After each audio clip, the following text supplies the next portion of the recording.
La radio, la télévision et la plupart des journaux sont asservis par le gouvernement et le patronat.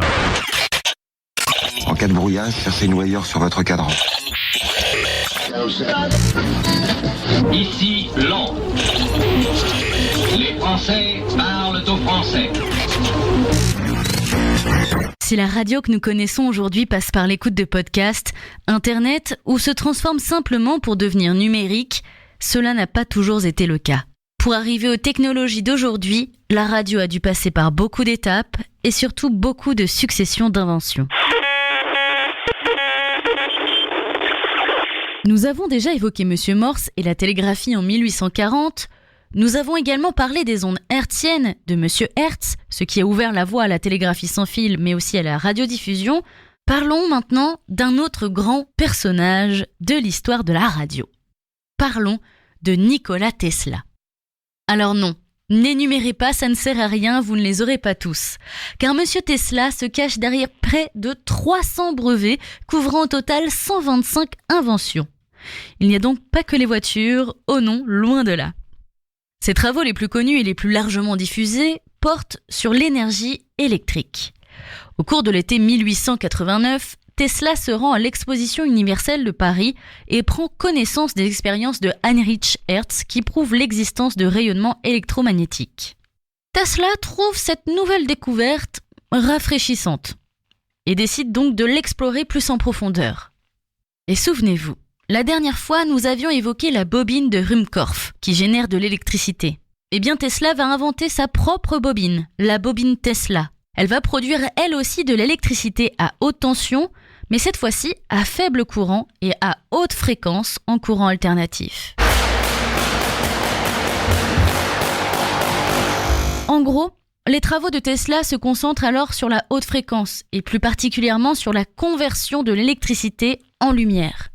De 1890 à 1906, Tesla consacre une grande partie de son temps et de sa fortune à une série de projets visant à développer la transmission d'énergie électrique sans fil.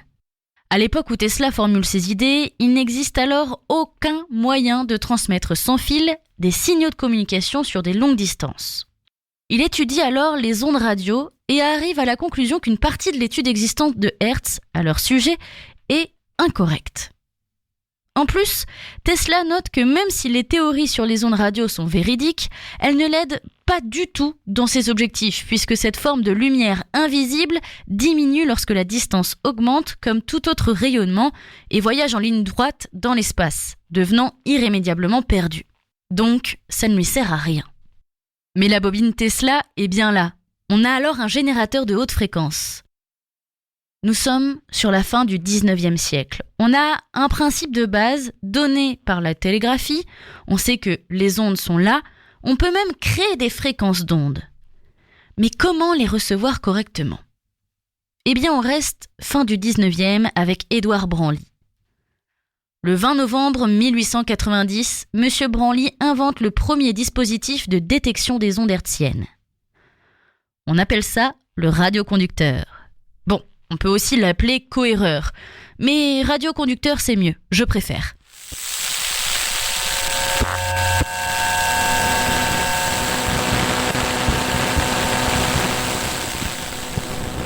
En fait, lors d'une expérience, il réussit à commander à distance la fermeture d'un circuit électrique sans qu'il y ait de lien matériel entre l'organe de commande, qui est un générateur d'étincelles, et un organe sensible aux ondes électriques produites par l'éclatement de l'étincelle, qui est ici un tube à limaille tout simplement. Il a donc mis en évidence, via cette expérience, que la conductibilité variait sous l'effet des ondes hertziennes. À noter tout de même que c'est dans le mot radioconducteur que le terme radio est utilisé pour la toute première fois. Ajoutons un nouveau nom à cette longue liste. Alexandre Popov. Cette fois-ci, direction la Russie. Et on va plus ou moins simplifier grossièrement, car c'est assez compliqué. Alors, oui, je sais, depuis tout à l'heure c'est compliqué, mais là c'est encore pire. Alors, parlons vulgairement. Popov s'est inspiré du radioconducteur de Branly qui avait déjà été modifié par un certain Lodge. Donc on est à sa deuxième modification. Il a relié le radioconducteur à un relais mettant en vibration le bras d'une sonnerie électrique.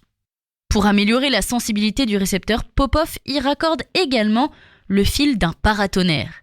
Et cet acte, en fait, c'est pas rien, puisque c'est l'acte de naissance de l'antenne filaire. En gros, Popov invente l'antenne et le récepteur. Le 7 mai 1895, Popov présente son récepteur à la Société russe de physique et de chimie de Saint-Pétersbourg et montre comment détecter les signaux d'un émetteur à étincelles. Depuis, la plupart des pays d'Europe de l'Est considèrent Popov comme le pionnier de la radio et depuis 1945, le 7 mai est fêté en Russie comme la journée de la radio. Alors oui, je sais ce que vous allez me dire. Nous, on fête le 13 février la radio. En fait, le 13 février correspond à la date de création de la radio des Nations Unies. Ça a été proposé il y a une dizaine d'années, en 2011, par l'Académie espagnole de la radio à l'UNESCO pour pouvoir la fêter, et ça a tout simplement été accepté. Mais revenons à Popov. Il n'est pas le seul à mener ses travaux. Quasi au même moment, un Italien nommé Guglielmo Marconi charbonne sur quasi le même sujet. Monsieur Marconi est prix Nobel de physique de 1909 en reconnaissance de ses contributions au développement de la télégraphie sans fil.